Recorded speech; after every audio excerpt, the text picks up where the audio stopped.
Hello दोस्तों, ये सोलैंड का सीजन 1 और एपिसोड नंबर 9। तो चलो शुरू करते हैं। तो जैसा कि हमने लास्ट एपिसोड में देखा होता है कि Tang Seng branch spirit whole में पहुंच जाता है और वो वहां पर मैक्स शाओ नियो से मिलता है और वो उसे स्प्रिट होल के बारे में बता रहे होते हैं। तो अब इससे आगे वो उसे बता रहे होते हैं कि स्प्रिट होल 4-5 तरीके के होते हैं। वो कहते हैं कि ब्रांच होल के ऊपर चाइल्ड स्प्रिट होल होता है और उससे एक लेवल ऊपर लॉर्ड स्प्रिट होल, पर वो बड़े शहरों में ही होते हैं। 4th पर होता है सेंट स्प्रिट होल और 5th पर पेपल होल्स होते हैं जो कि सबसे पुराने होते हैं। और वो बताते हैं कि पेपल होल्स से ऊपर सिर्फ लेजेंडरी डाउलो होल्स ही होते हैं और सिर्फ डाउलो रैंक के ही स्प्रिट मास्टरों को वहाँ पर जाने की इजाजत होती है और वो सभी स्प्रिट मास्टरों की आखिरी मंजिल होती है और वहाँ पर उनकी बात खत्म हो जाती है। और फिर टैंग सेंग कहता है कि इन सब चीजों के बारे में मुझे बताने के लिए धन्यवाद ग्रैंडपा। और फिर ग्रैंडपा कहते हैं कि चलो शुरू करते हैं, तुम्हारी स्प्रिट सोल की रैंक चेक करना। तभी टैंग सेंग अपनी सोल ब्लू सिल्वर ग्रास निकाल लेता है, जिसे देखकर ग्रैंडपा हैरान हो जाते हैं और कहते हैं कि ये तुम्हारी सोल है। टैंग सेंग कहता है कि इसमें कोई परेशानी है, पर ग्रैंडपा उसकी सोल में हुए बदलाव को देखकर हैरान हो जाते हैं और कहते हैं लगता है तुम्हारी नाउडलिंग अकेडमी में कोई अच्छा टीचर ही तुम्हें पढ़ाता है। और अच्छा ही हुआ क्योंकि ब्लू सिल्वर ग्रास में विकास की ज्यादा उम्मीद नहीं होती। फिर ग्रैंडपा उसकी सोल को उस क्रिस्टल बॉल में कैद करने को कहते हैं ताकि वो उसका रैंक चेक कर सके और कहते हैं कि जहाँ तक मेरा अनुमान है तुम्हारी रैंक 11th होगी। पर जैसे ही वो उसकी रैंक चेक करते हैं वो 13 निकलती है, जिसे देखकर वो हैरान हो जाते हैं और सोचते हैं कि इतनी जल्दी ये तो नामुमकिन है। और वो टैंग सेंग से कहते हैं क्या तुम मुझे बता सकते हो कि तुम्हारी स्प्रिट रिंग किस बीस्ट से बनी है। टैंग सेंग उन्हें बताता है धतूरा स्नेक। तो ग्रैंडपा कहते हैं धतूरा स्नेक मतलब एनिमल टाइप स्प्रिट। तो वो कहते हैं क्या प्लांट टाइप सोल ऐसा कर सकती है। टैंग सेंग कहते हैं कि कुछ परिस्थितियों में ऐसा करना मुमकिन है और उनके टीचर ने उसे मिमिक्री प्रिंसिपल का नाम दिया है। फिर ग्रैंडपा पूछते हैं कि कौन है तुम्हारा टीचर। टैंग सेंग कहता है कि सब उन्हें ग्रैंड मास्टर कहते हैं। ग्रैंडपा कहते हैं कि वही जिसने आत्माओं की दुश्मन शक्ति के बारे में लिखा था, तो उसके बाद उसे स्प्रिट होल से निकाल दिया गया था। और टैंग सेंग अपने मन में सोचता है क्या सच में ग्रैंड मास्टर यहाँ से ताल्लुकात रखते हैं। तभी ग्रैंडपा कहते हैं क्या तुम स्प्रिट होल में शामिल होना चाहोगे। पर टैंग सेंग कहता है कि मैं तो पहले ही स्कूल में एडमिशन ले चुका हूँ। और ग्रैंडपा टैंग सेंग को बताते हैं कि एक स्प्रिट मास्टर को बेहतर बनाने के लिए उसे सीधे स्प्रिट होल के खास इंस्टीट्यूशन में प्रवेश दिया जाता है। और ग्रैंडपा टैंग सेंग को कहते हैं कि तुम हेवन ड्यू एम्पायर के सैमटन के स्प्रिट मास्टर हो। और इन सब बातों के बाद टैंग सेंग वहाँ से चला जाता है और रास्ते में अपने स्कूल जाते समय वो कुछ लोगों को देखता है जो कि लोहार का काम कर रहे थे। तो फिर टैंग सेंग उनसे कहता है क्या मैं यहाँ पर काम कर सकता हूँ। पर वो टैंग सेंग को कहते हैं कि तुम बच्चे हो, तुम ये काम नहीं कर सकते। और फिर टैंग सेंग कहता है कि मेरे पिता एक लोहार है और उन्होंने मुझे ये काम सिखाया है। पर वो टैंग सेंग की बातों को नजरअंदाज कर देते हैं। पर फिर भी टैंग सेंग उनसे काम करने की जिद करता है और फिर वो कहते हैं कि पर हम तुम्हें ज्यादा पैसे नहीं दे पाएंगे। पर फिर भी टैंग सेंग इस चीज के लिए मान जाता है। तो वो टैंग सेंग को कुछ करके दिखाने को कहते हैं और फिर टैंग सेंग लोहे को आकार देने की कोशिश करता है, पर उससे पहले वो उसे और भट्टी में गर्म करता है। और तभी वो अपने पिता की पुरानी बातों को याद करता है कि किस तरह उसके पिता ने उसे लोहे को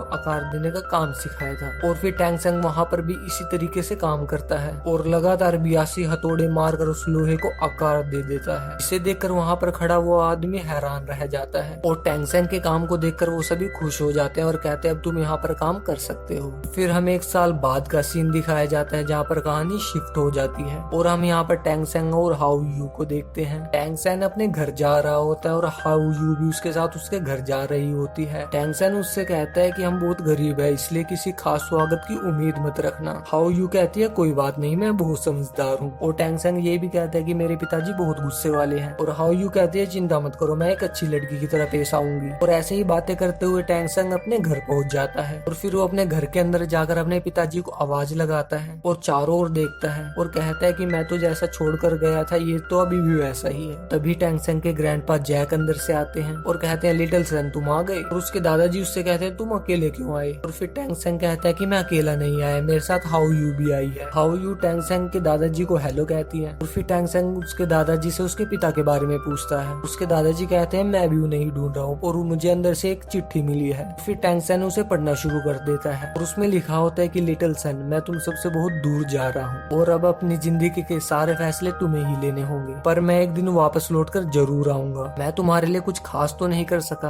और मुझे अपनी कुछ चीजें वापस लेनी है जो असल में मेरी होनी चाहिए थी और ये मेरा वादा है, हम एक दिन फिर से मिलेंगे। और जानता हूँ तुम बिल्कुल अपनी माँ के जैसे हो और अगर वो आज जिंदा होती तो वो तुम पर बहुत गर्व करती। और अगर तुम्हें कभी जिंदगी में ऐसा लगे कि स्प्रिट मास्टर का काम अच्छा नहीं है तो तुम लोहार का काम फिर से दोबारा से कर सकते हो। फिर टैंग सेंग अपने दादाजी से कहता है कि पिताजी जा चुके हैं और फिर टैंग सेंग इमोशनल हो जाता है और उसके थोड़ी देर बाद दादाजी वहाँ से चले जाते हैं और कहानी यहाँ पर खत्म खत्म हो जाती है। तो आपको इसका नेक्स्ट एपिसोड चैनल में मिल जाएगा। Thank you.